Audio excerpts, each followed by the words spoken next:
Yeah, the Google Drive link. There's only a couple uploads in there, but that the Swale marked up map's like 48 megs, so too big to email. Cool. Okay. So should I look at the JPEGs first? Yeah. All right. Oh, what's this? It's like ploughed up soil.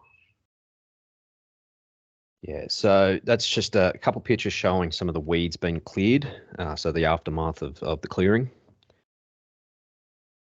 You've got like a shale in there. Some parts, yeah. What is that? It's like is that granite or something coming up? Quartz. Mostly quartz. There's a lot of quartz around. Might have some gold around. Well, this is the gold fields in the area. Yeah. Only 10 minutes drive downhill was the first discovery of gold in Tasmania. Right. But yeah, a lot of quartz around. Okay, so I go back. Next one going up in the stack. Same sort of thing, but here it's compacted in, tracked in. It's like fiery bit there. Been a bit of fire on it.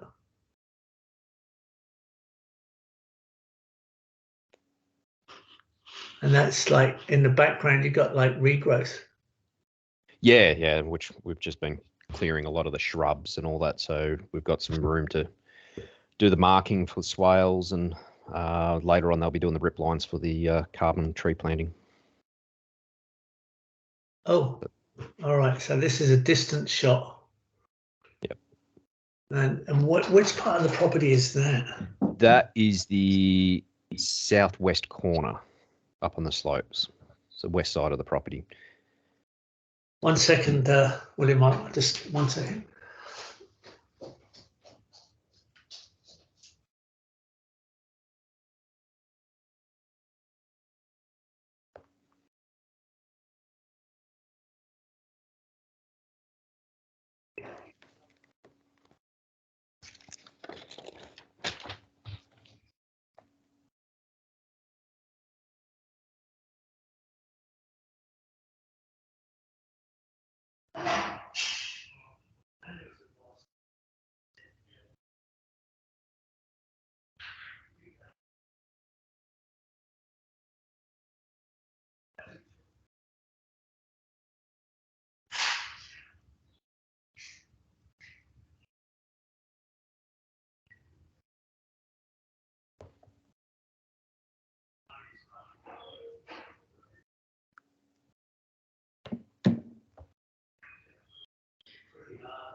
I've been up so early, I just need a cup of tea while I'm talking to you. Know the feeling. So this is, let me get that up full size. That's a great photo. Wow, look at the cliffs up behind. Okay, see, this is the southwest, which is on, who is it, Fonterra? Fonthill, yeah. Fonthill. Fonterra. Fonterra. No milk here. This is,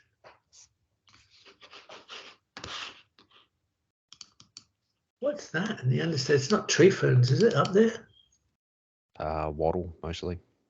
There's really bright light green up the top of the hill there. Oh, the bright light green, I think that's some of the old Knighton's plantation that still remains up there. Underneath the other forest? Yeah, it's just volunteer regrowth. Oh. So you've cleared, so this is on what will be future forest? Yeah, especially up the top at that steep sections, that'll be more food forest. And native intermixed. So this is a diverse tree plant, and it's going to be on the Font Hill property. Correct. And they've tried to lay What have you done this? Have laid the bush on contour? No, I didn't do it. The operator did that. So again, to minimise soil erosion and whatnot. Oh, that's good. Okay. Well, I suppose there's no question it grows eucalypts. You can see it in the background. Yeah. When are they going to plant that? Sorry? When are they going to plant that? They're looking at planting September, October. So all the seedlings have already been ordered. A lot of them are germinated because they're in greenhouses and whatnot at the moment.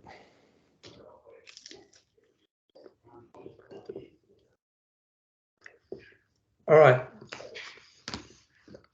I'm up on the ruggedness map.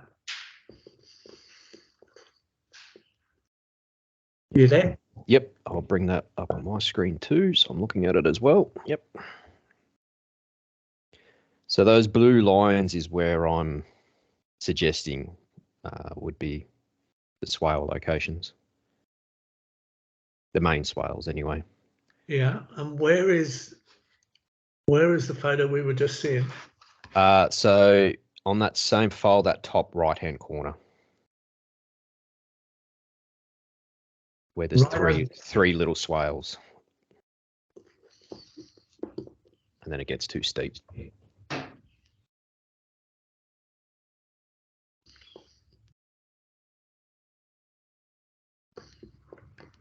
Is there any country you've gone through that's steeper than that? I suppose the center part, but that's already under tree anyway, so it's not really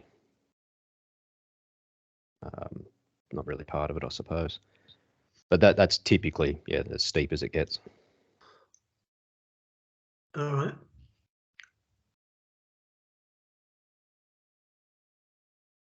That's why I'm sort of touching a lot of the yellow areas.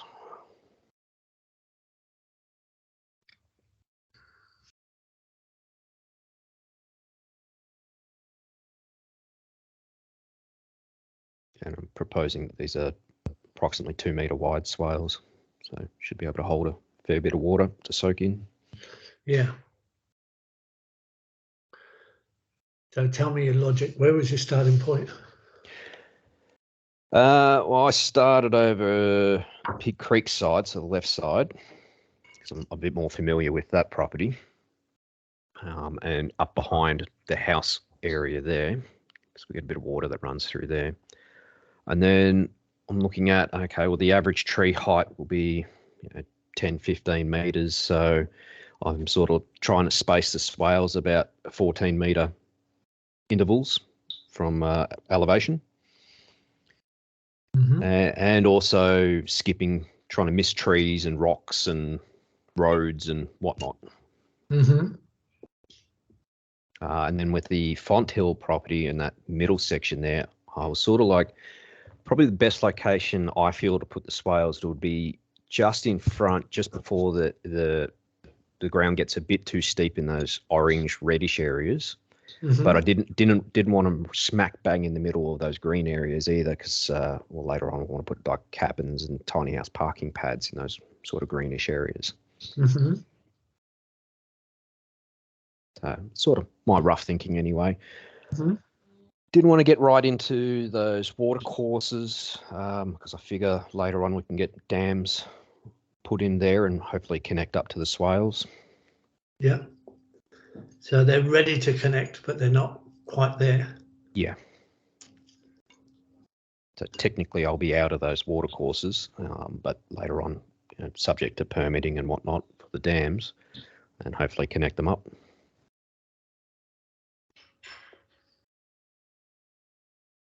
And also trying to get a good length out of the swales as well, instead of these little ones everywhere. You've done that pretty well. What's your longest swale? Is the one that curves right round the mountain? Yeah, it's that 600 metre elevation line. That's what it's that one and the one above it, which will be about 610 metres. That sort of curves around. So that'd be the two longest ones. Might have to cut a culvert under the Fonthill Road to join them, but that can be a later project. Oh yeah, yeah, I see it.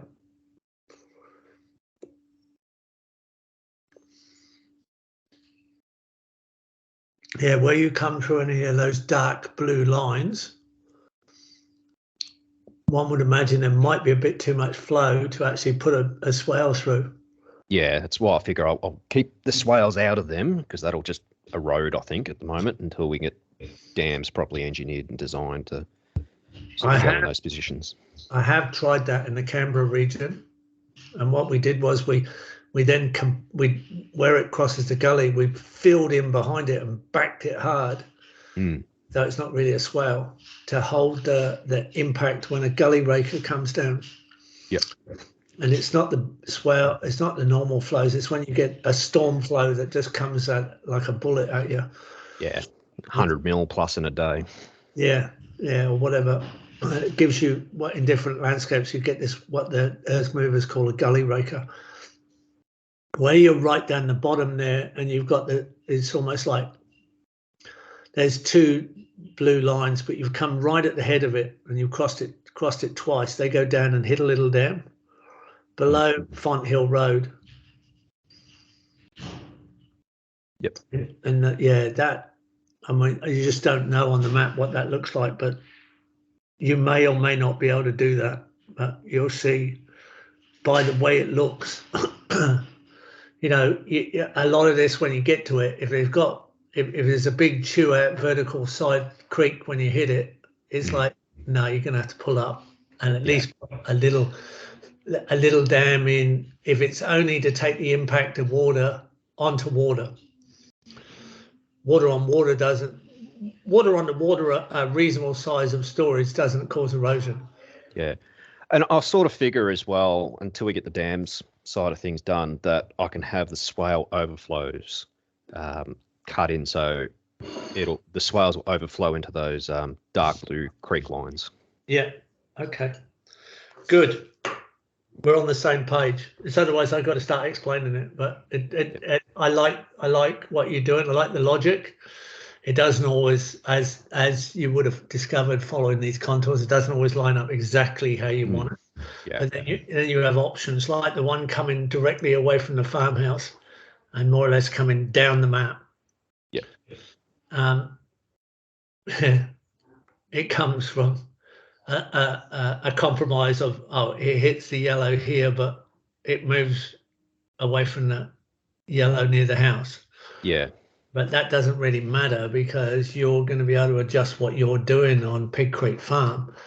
On Fonthill, well, you've got to work with commercial foresters who, you know, are maybe trying to be on the same page, but they're not going to be exactly on the same page. You would think. Yeah. William, I didn't expect you to do this. I thought you were going to just put a circle around the area and we're going to work on it. But no, this is great. I mean, you know, like, it means we just move along. If I'm just trying to follow a couple of contours here so I can see what we're at. Yeah, so 600 is quite crucial, isn't it? 600. Main one. Yeah, it's a connecting swell, that one. God, it wiggles off at the end, doesn't it? Look at it go. Goes off the boundary and back on again. And that one coming around the bottom of that big hill, the next one up, the next swale up from 600. Yep. I don't know what height that is. That'd be 610. 610, is that all? Yeah. And that hill is more or less all forest, isn't it? On the western side it is. Not so much on the eastern side, but there's also big stones in the middle of that hill as well, which would be a bit difficult to cut a swale through. Is that the one with the observation tower on it? No, the observation tower is further way up the hill. That's off property. It's 1,200 meters up. This is where there's that big sandstone block, big rock on the top of that little hill. Yeah, and there's a few other sandstone blocks as well that technically we need to stay 2 meters away as part of the forestry plan.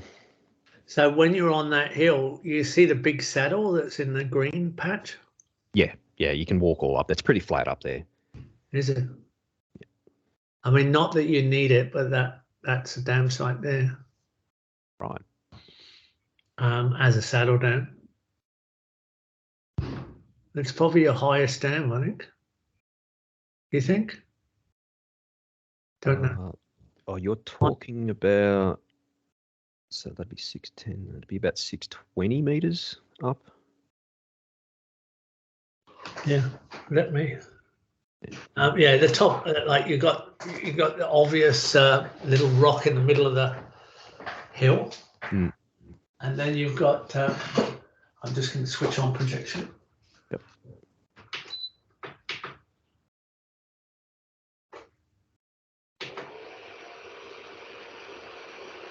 Go.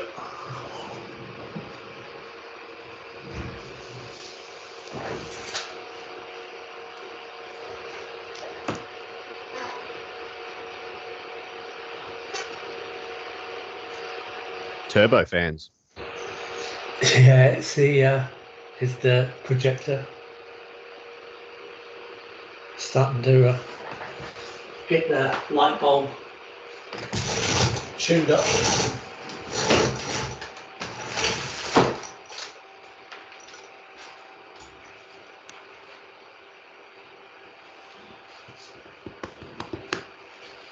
One second, I've got to get you on my phone. Sure.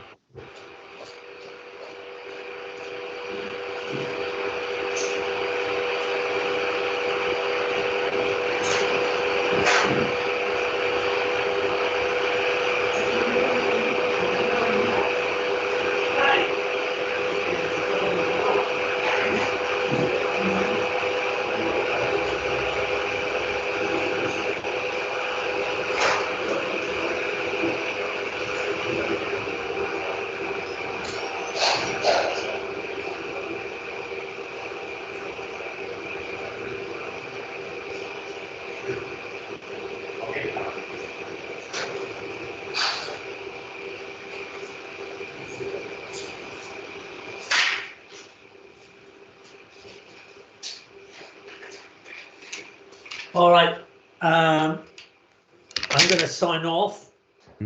Skype on the computer, and then get you on the phone. Sounds good. Skype.